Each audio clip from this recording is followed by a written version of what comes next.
No, debate.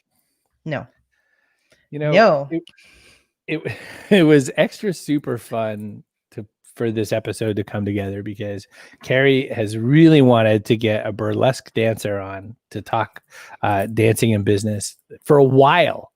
And you wouldn't believe it, but sometimes they're not exactly super reliable at getting up super early in the morning. Cabaret life, I guess. But Mm-hmm. I found a burlesque dancer on the recommendation of John Ashby, a previous guest on the show, who has a baby. So, she doesn't sleep a lot anyway. And What he was else would you be doing? gracious enough to come on the show. So I'm so excited. Ariel Helvetica. She's known as the showgirl with legs to write home about. Of course, you won't see them today because she's sitting down like the rest of us. But, you can always go to one of her shows. But she's performed at some of the top burlesque shows all around the world, Europe, Canada, the USA, since her 2011 debut. So I'm very excited to talk with her. She also teaches burlesque. And our other guest, Nikki Porcher, Buy from a Black Woman, she came from another guest as well. Yes. Shanae from Ivy's Tea said, we were like, who do we need to know that we need to know? And they were like, Nikki. There was no question. It was the very first name out of her lips. And from the first tweet to Nikki, I have just really enjoyed her energy. So I think we're going to have a good time. I mean, maybe they're both burlesque dancers in their own way. You almost, what? No. The two.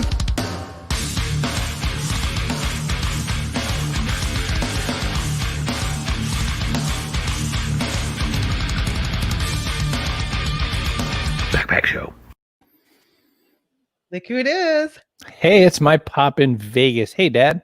Good to see you. Thanks for being on the show as always. Welcome to the Backpack Show, where we bring you insights you need to succeed from unusual sources. Yes, we're looking for insights that you would not normally get just anywhere else. I mean, come on now. I mean, listen, everything has changed in the world. Why are you going to ask business expert questions? We're going to ask people who manage their own business, run their own business, run the show, and are way more creative than you are on a given day. Well, not you. You are lovely. Well, you're special. The Backpack Show community is special. Yeah. No. But, everybody else is what we're talking about. Hello, Fred Faulkner the Fourth. Fred Faulkner the Fourth. I wish his dog was named Fred Faulkner the Fifth. He has a baby, right? Named Fred Faulkner the Fifth. So he can't. Really? Carol? Yes. Oh. Well, I call them all babies. My son's 14. He's still Joseph. a baby. Hi, Joseph's mom and mother-in-law watch every show as well. That's cool. Nancy says hi over in Scotland. Hey, Nancy. I could pay my mom $1,000. She would not watch any of my stuff. Most parents don't know what their kids are doing, but I have a feeling it's an interesting world out there when they do. So, know any burlesque dancers? Just this one. Well, we have to bring on Ariel Helvetica.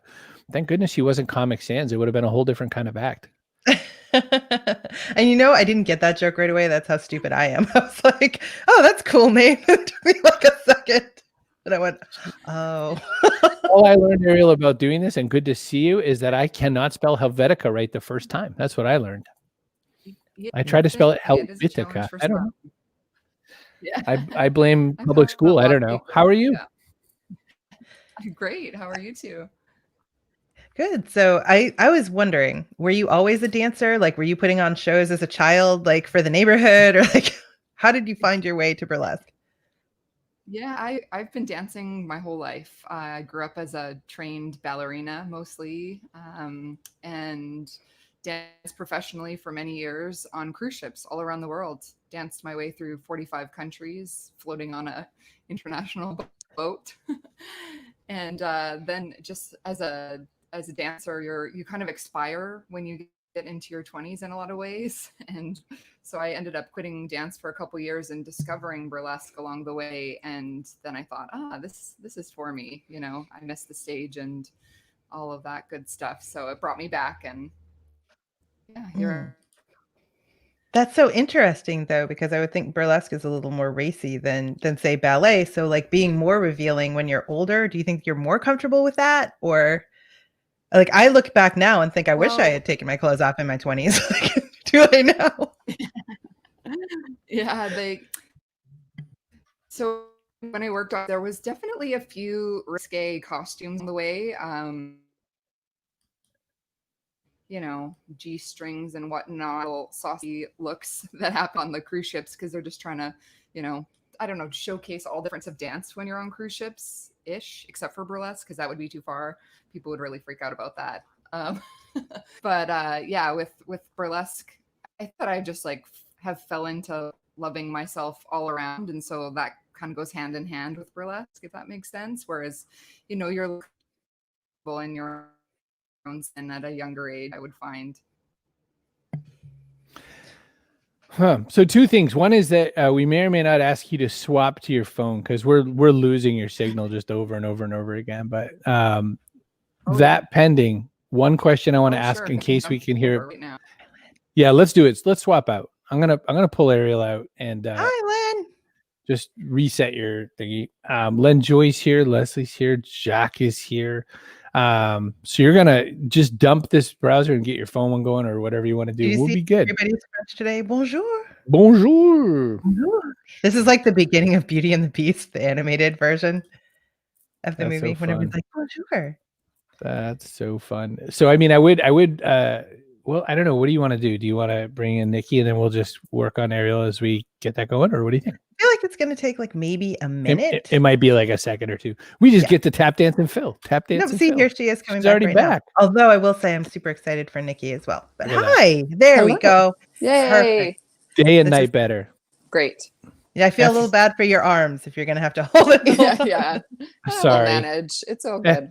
F your laptop. No, I have a question about kind of what Kerry had said about burlesque and coming to that after ballet and all that.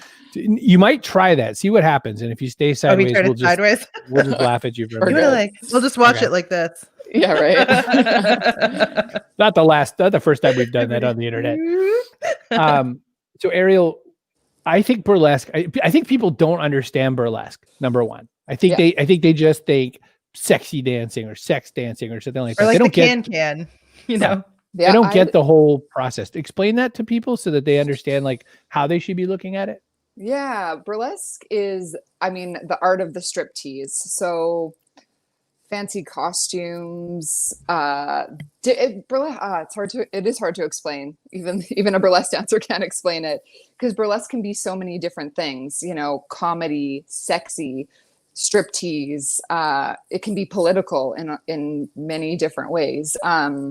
So I think it's just different for everybody, if that makes sense. So if you go, there's many burlesque shows in places all over the world, which none of us can go to right now. But I call it the art of the striptease. So it's making something extra out of just taking items of your clothing off.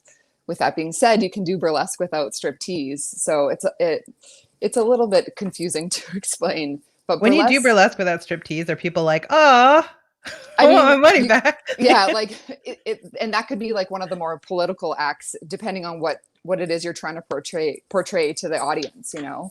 I think with burlesque, we want to make people really feel something, and that might be, you know, feeling, like turned on. That could be one thing, but you can also feel like really moved, or just like, a wide variety of things.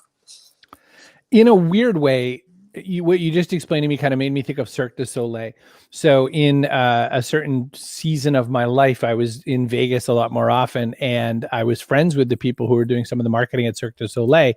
And so I pretty much had blanket tickets to all of the things. And the ones I didn't, you know, my mom and dad took me to the Beatles one, I think, and we went to the Elvis one. I went to almost all of them. And you know, there's sexy ones, Humanity, there's this other one, and it feels a bit like that in some ways. And I know that's not a really good direct, connection or whatever, but I wonder what you did for your act. Like, what was one of the more recent acts that you did how did you put it together, and what were you thinking about while you made it?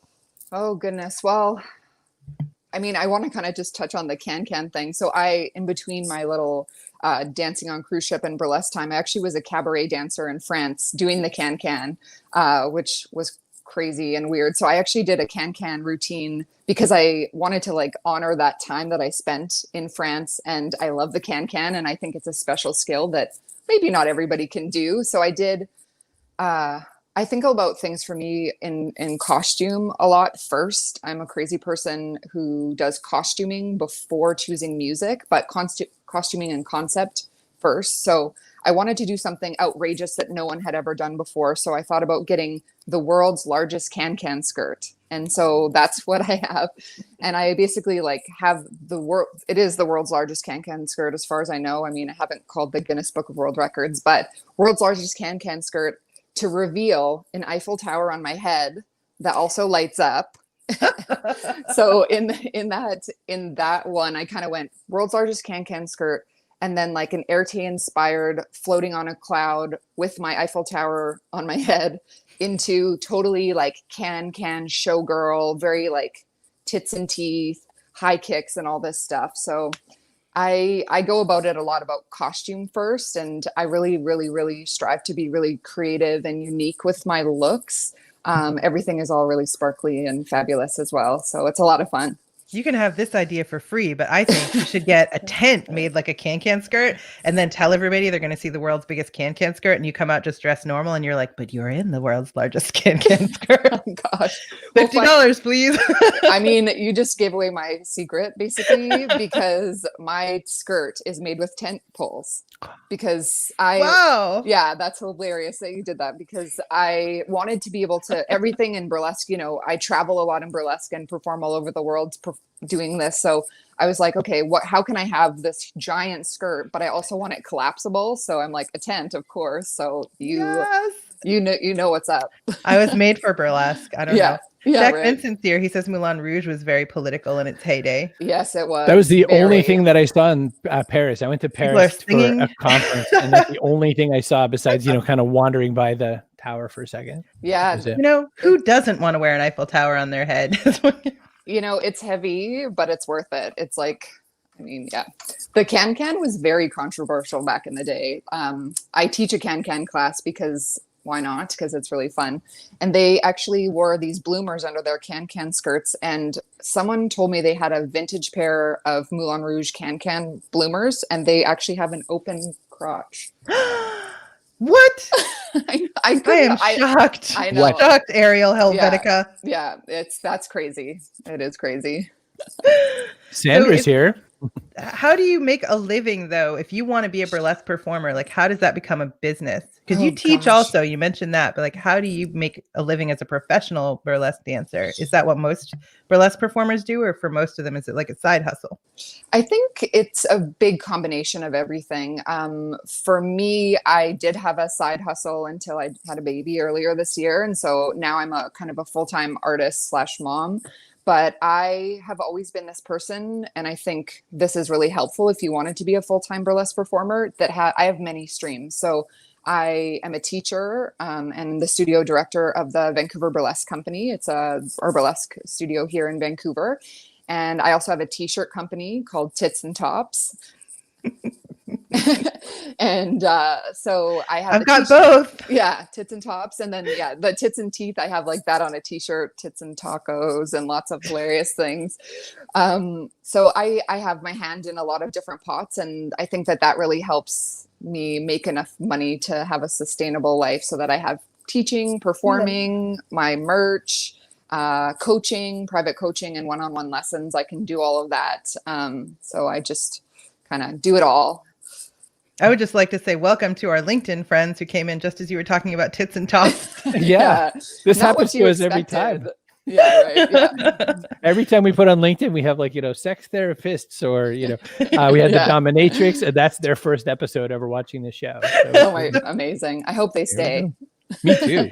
You know, they do. And then the next time they're like, oh, now we're talking about attention. Or like business concept. Brain science. But the thought that I had, I when I was listening to you talk about it and all the different streams and all that, that's true of all the entertainers that we've had the opportunity to interview and talk with lately. All the founders too. A lot of the founders. A lot of the founders took off. There's a lot of people back to. I have a friend that I went to school with in 8th grade. He was like on the way to that kind of world, like burlesque in some weird ways. His big business that was like a huge, massive success, written about in several books and magazines, got crushed in COVID. He's crushed. He's back to like regular guy behind a counter kind of a job while he rebuilds and tries to figure out what he's going to do with himself. And it just seems like with creatives, and I count myself in that, even though what I do is business consulting, what happens is you're so close to that edge all the time. are you that person anyway? Like, are you making yourself, are you sort of built for this life where, you know, you don't care where the dollar comes next. You just want to make sure you get the dollar. Yeah, it is one of those things that it's hit or miss at any point. You know, COVID obviously threw us for a complete loop, but just even before that, you kind of, you know, we can book out our year in different shows of touring and all of this jazz, but it's really can be inconsistent. So I'll just like, oh yeah, like I'll throw that in here, do this coaching here, and it's a little bit of a mixed bag of, you know, never knowing. I think that the world in general maybe doesn't appreciate artists the way they should, especially, you know, you're looking at what's going on right now. All the artists are generally out of work and the world doesn't seem to care about it. So it's really shitty, you know, but I'm thankful that we're still able to teach at this time, like having a limited number of students in person and as well online via Zoom. So that's the cool thing, that we can reach a larger market out there on the internet. So can you do burlesque performances like Zoom shows or something? Yeah, there is a lot of Zoom shows happening. And for some reason, I've just been really like not for me. I don't know. It's because then you don't have that audience connection. And for me, that's such a big part of it. You know, being backstage with my friends, putting on the show, seeing the audience, like that is such a huge part of it for me. And the Zoom shows, it's like all of a sudden you're like doing a show in your living room and you become a tech person, which as you can see from today, I am not, you know, and you have lighting and you're trying to make it look all magical. And you're like, this is my couch, you know. But I'm you're like the talent. Yeah, so yeah. maybe your group in Vancouver could put one on together and then get help with all the tech stuff. So all you have to do is like show up and sparkle. Yeah, that would be pleasant. The thing that you'll also, you know, maybe don't do or don't know, that there's not a lot of money in burlesque in a lot of ways. What? So yeah, Wait, yeah, right? yeah. Michelle says you got to be creative and outside the box when the world tilts. That's true. That is true. Sandra on LinkedIn says, don't they call that a variety show? Sandra, this is a wide variety. That is a wide variety, yeah. And Jack's going over to LinkedIn to do both. To do both. I like double dippers, believe me. Ariel, stick around. We're going to go to our breaks and everything like that, but stick around. We have so many more questions. Thanks so much for being part of this today. And thank you for being so flexible to run and just throw the old phone on. That worked perfectly. It's so early there, everyone. It's so early. We have Nikki Porcher coming up. We're going to talk to Nikki about buy from a Black woman. We have all kinds of cool business questions for her because she's so lovely. Too. The energy. Nikki has incredible energy. Listen, sponsor stuff. We're sponsored by StreamYard. So Sandra can go make her own burlesque variety show if she wants. See Brogan.me/StreamYard. Make for your LinkedIn. Own, yeah, make your own LinkedIn variety burlesque show. You can stream to 8 destinations at once. That's right. See Brogan.me/StreamYard. Yes. I was waiting for you to find add your own burlesque performer. Yes, exactly. I knew you were, but I was like, I'm trained like a dog at this point. We're also sponsored by PubSite. Hey, if you're an author, like award-winning author Len Joy, or even Tom Clancy's estate, or Robin Cook, you can make a site on PubSite, pub-site.com. Authors, you did the hard thing. You wrote the stupid book. It's not even very good, but now you can promote it on pub-site.com. Calling it the stupid book, the valuable world-changing book that no one will have a chance to read if they can't find it. So you need a website to promote it, pub-site.com. You can build your own, even if you're not very techie. It's super easy to use. But if you don't even want to do that, they'll build it for you. So try it out. There's a 2-week free trial, 14 days for those of you who would like to do it by the numbers. And after that, it's just $19.99 a month. You should know the PubSite also sponsors Person of the Day later, not right now. Later, no, not even pick one. thinking about it yet. Can't pick one yet. Sandra says nobody wants to see her dance. I'll take a look. Put it up. You never know. Put in. Let's go. All right. Kate says, "Here's a cookie. Good boy." I am so trainable. That's such good work, Chris. All right. What have we done? Let's bring Nikki out because we've devolved. Hello. We're off the rails. Good morning. Good Pioneer morning. energy woman. How are you? I'm well. How are you all? So Best good. day of my life. Highly recommended by a previous guest of ours, Shanae Jones of Ivy's Tea Company. Yes. Said we had to talk to you. Yeah, I watched the show with her last week. She did an amazing job. Shanae's one of my go-to people, and I guess we'll get into it. But like me and Shanae, our friendship really came organically. She was our first recipient from the Buy From Black Women Business Grant, and I'm very particular about people who I call friends. So she was like, trying to become a friend. I was like, wait a minute, and then it just it happened, and now we're very good friends. So I couldn't Back off, imagine. tea lady. We're not there yet. I was just like, oh, hey, girl. But let's give people some idea then of what it is Buy From a Black Woman does, and how did you come up with the idea for it's a nonprofit organization. So how did you come up with the idea? So Buy From a Black Woman really came about when I went to an event, and I talk with my hands. That's the Jersey in me, so just bear with me. I went to an event, and I was the only Black woman at the event, and it was filled with all these white women, building and making and selling things. So there was one woman, and she was selling chapstick for $20. And I thought that was ridiculous because I'm like, what does this chapstick do, right? And she was sold out, so she didn't even have any more to sell. And I was like, well, I know there's other people who are able to do this, but they don't know their worth, or they're not even selling out, especially not when it comes to $20 chapstick. So I went home and I was dealing with some personal things in my life, and I wanted to do something to amplify people who look like me, who thought like me. So I was like, I wish there was a way for people to buy from Black women like this. And I was like, I'm going to start a blog. Like, well, what will I call it? How will I get people to buy from Black women? How can I get people to buy from Black women? And I was like, call it Buy From a Black Woman. And that's really how the name came about. It was very just like, it just came to me because I kept saying the phrase over and over, and I wanted people to do this thing. So I said, why not just make the mission and the mantra and the call to action the actual name of the brand? And that's how it was formed. It makes sense to me. Yeah. So I apologize on behalf of white women who like to go to events and pay a lot of money for chapstick. I've definitely done that.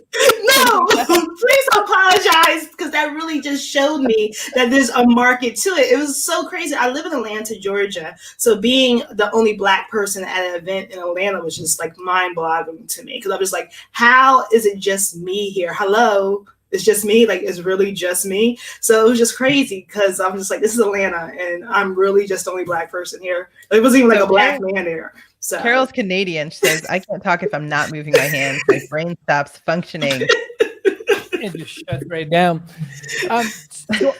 Debbie Saviano's here, by the way, from Women's Leadership Live. And so you have a very similar mission in some ways, because Debbie does a lot of work with helping women kind of get up their confidence and the machinery to figure out how to launch and run a business. So I'm on buyfromablackwomandirectory.org, which is, the right down to the guts of what you get here. And there's all kinds of interesting businesses. One thing I like is that, and I want to get your take on this, the business names are all so much more interesting and exciting than just typical business names. There's not like Chris Brogan Media. I have the stupidest white guy business name ever, but like Goodnight Diane and Not Boney and Square L7. I feel like it's a band website. So talk about that for a minute. How do we name? What's going on over there? So I think similar to my story, when we're first starting a business, especially when it comes to entrepreneurs, creative spaces, you want to make sure your name grabs something, but you also want to make sure your name is goes with your mission in hand. Marketing is a funny thing, because your name can either make or break you. If you have something for example, Buy From a Black Woman, okay, I know what I'm getting. But what if I said buy from women of color who sell things? You'd probably be like, what are you doing? Why are you doing this? So your name really tells the story of your business before anybody even explores your business.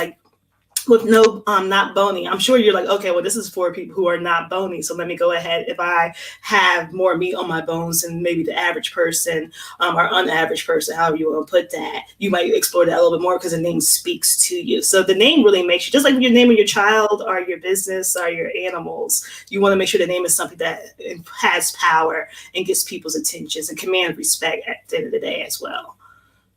I tried to sell sponsorships to name my kids, but it didn't work. Well, some cultures, they wait to name their children before, we pick our names sometimes, but the other people, the kid is around for a couple months before they actually give the child a name.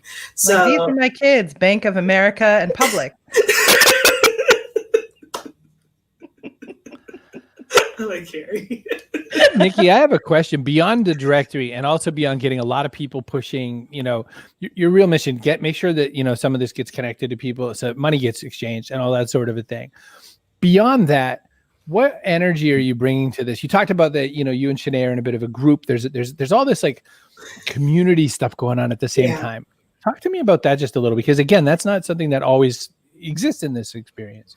Yeah, so having a strong community is really my forefront. Like everything that when it comes to buy from a Black woman comes from me listening to the community. And when I say community, it's the community of Black women, the community of people who support Black women. So while our community is focused and we market and we are driven for the voices of Black women, our community is made up of so many, like, for example, Kerry and Chris, right? Like you're here for the community to make sure people understand that buy from a Black woman is something. Black women business owners need to be supported. They need to be heard. So our community is made of all that. You need to listen to your community to have success. So many people who have these businesses and these business models and these business plans, you're not listening to what the community actually needs or what's really going to best serve them. So when buy from a Black woman, I don't do anything without having the community input. First, it's like, okay, I might have an idea. I'll test it with a little sample size and see, like, is this really going to be beneficial with the community? One thing I love is worksheets. I'm a worksheet junkie. Like if it's on a worksheet, it's going to work. So I make worksheets for the buy from a Black women community and under our education product. And I use it before I even introduce it. So I want to make sure it works properly for me. And then I might give it to a couple of people like, hey, what do you think about this? Will you use this in your business? Will it help your business grow? And then I introduce the community. So it's not just me just leading. I am a leader, but I can only lead if I have a community that really supports me. Steve says that my kids might make a small affiliate payment when I interact with Bank of America. Thank you, My Steve. kids' bank of choice. That's great. So Sandra what you're says offering your people story is then so is valuable. yes, so Sorry. valuable. No. I was saying, so Oh, what thank you're you. saying, you started this, but it's not just you; it's the community. No. So how I started, when I started Buy From a Black Woman, it really was just a blog before it became a nonprofit where I was just blogging about businesses I was buying from. So every week I was like, oh, this week I bought soap from a Black woman, or this week I bought popcorn from a Black woman. So it was just really just a blog. And then other people were like, hey, I have a business. Could you blog about me? And then I was like, okay, yeah, sure, girl. And then other people was like, hey, I see that you're buying every week. Here's $20. Here's $50. I don't want you to just keep using your money to, support this. Like, I love what you're doing. It needs to be happening. And then at the time, I was working in a nonprofit, and if anybody knows about nonprofits, sometimes you're just not fulfilled. Like people who work in nonprofits are in the serving field. They want to help. The nonprofit I was working in, it was horrible. Not like this is not. I need to do something because my heart is not in it anymore. So when people started giving me money for Buy From a Black Woman, the blog, I was like, okay, this needs to be something more. And if people will give me money now, and I'm not doing anything. Imagine when I do something. So let me go ahead and just get my 501. So I can go ahead and just make it something. So that's really how the first Black woman business grant came to be. There was people sending me money, and I was like, okay, I need a grant to start this business. So I'm looking like, ooh, where can I find a grant for Black women? There was none. So I was like, you know what? I'm gonna make one. So that's really how the Black woman business grant came. So that's Michelle really says you're a great advocator, Nikki. Thank you. So that's really just the thing. Like, if it's not there for Black women and I see that there's a need, okay, it's for me to make it. And that's really just been my message to everything. Like, if you have an idea about something and you see there's lack in it, but the idea came to you, that's because you're the person who's supposed to execute the idea. You're the person who's supposed to make the idea real into something. So we always sit on our ideas and our dreams and think they're so far-fetched, but they're waiting for you to make them actually real. So if something comes to you, you're like, I don't see this happen. That could never happen, because you're supposed to be the person to make it happen. So always follow your ideas, no matter how crazy and ridiculous they are.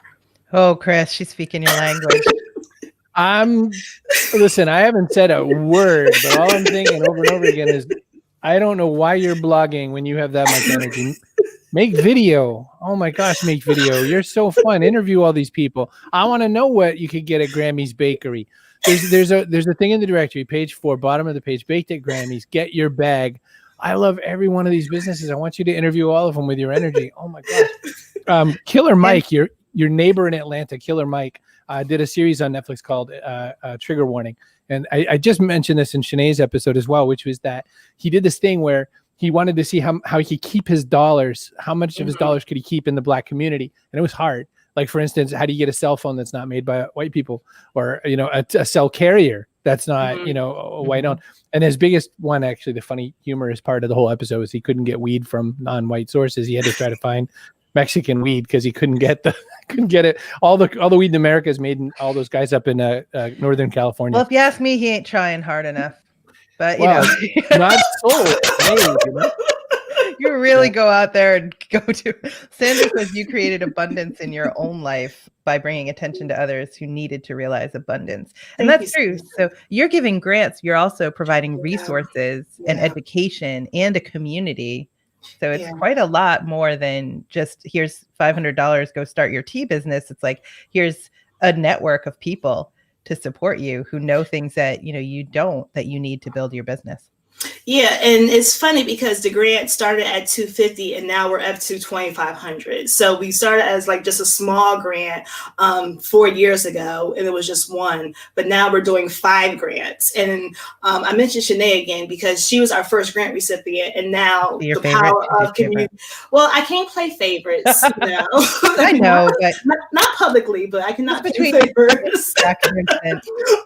But she's actually pouring back into it, right? So when she received a grant, she was like, as soon as I'm able to, I'm going to go ahead and I want to sponsor a grant. So she's sponsoring our trademark grant. So now we have 5 grants we're giving out next month. One is just our signature Black Woman Business Grant, which is $2,500. And we'll also get that business trademark. If it's not already trademarked, we'll go ahead and do an upgrade to the website and make sure they're e-commerce ready, have their sales stack. Then we have a project grant. We have a trademark grant. We have our copyright grant, and then we have our web commerce grant. So now we have 5 grants that we're just going to help the Black women business community make sure that they have everything they need to strive and go to the next level.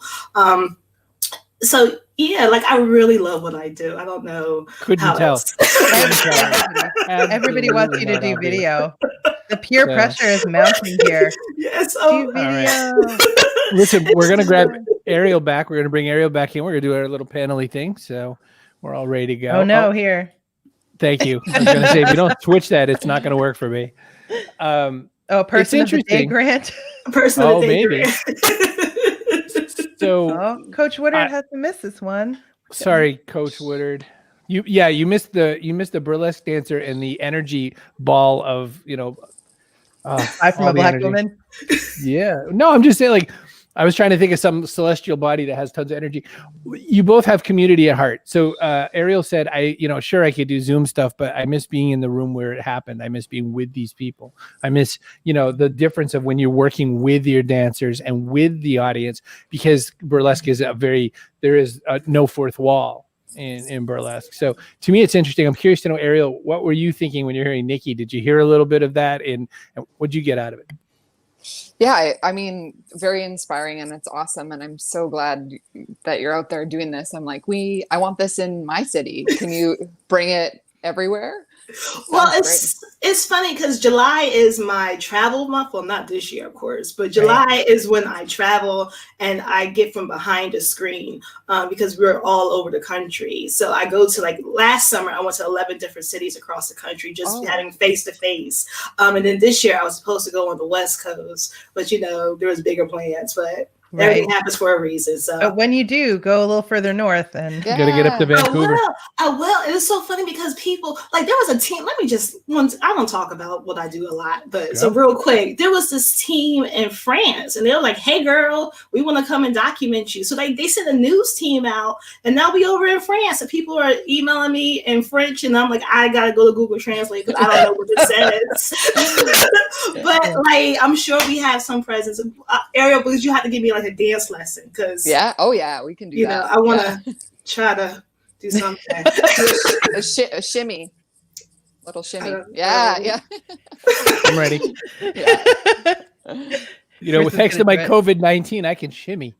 Oh, I'm waiting for you to name your next business, Chris. It'll be like, buy from a middle-aged white guy. Please don't do that. No. I have lawyers, Chris. I'll come to you. Yeah. He's not gonna.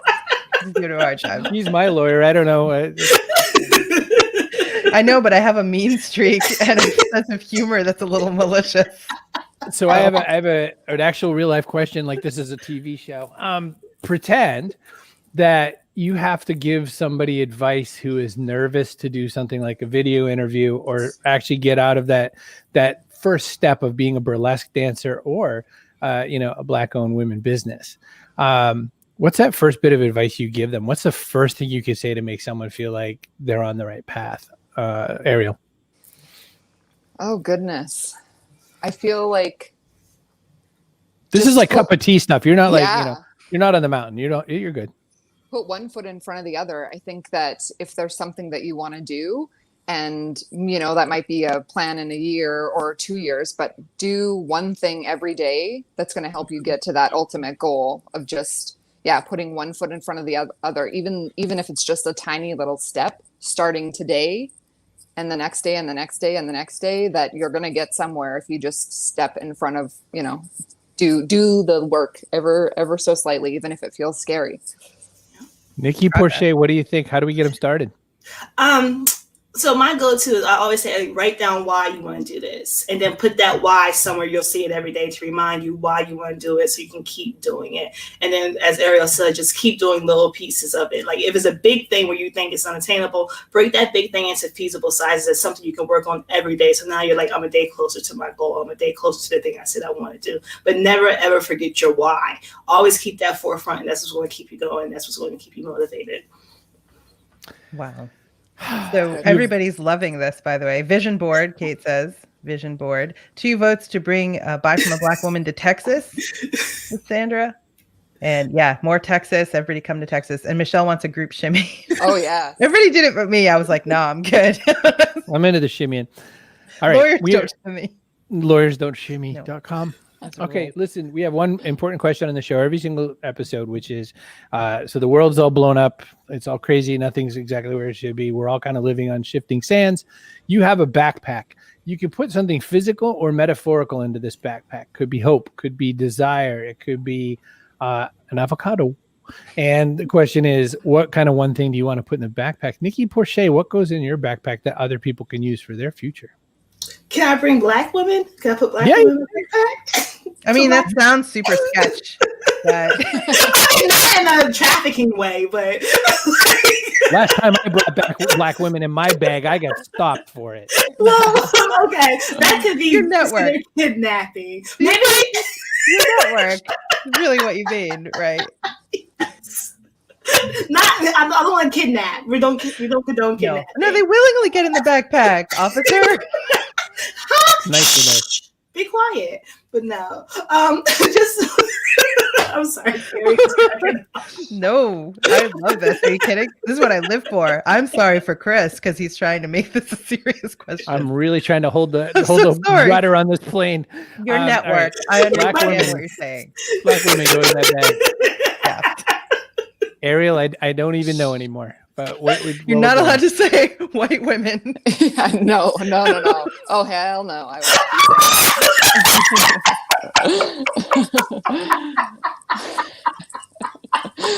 won't. Jack just points it out. I think for me, there's so many things that you could say for this answer, but I want to just say kindness, because right now, it just feels like the world is so rocky. We're just on a rocky place. So coming at it with kindness would be a good way to go, because a lot of people don't consider that, and I think it's really important. I'm so sorry, Ariel. It's such a lovely answer, and I'm just a mess right now. Buyfromablackwoman.org, arielhelvetica.com. Unbelievable energy today. What a show. You know what I think? The only thing that'll make this show any better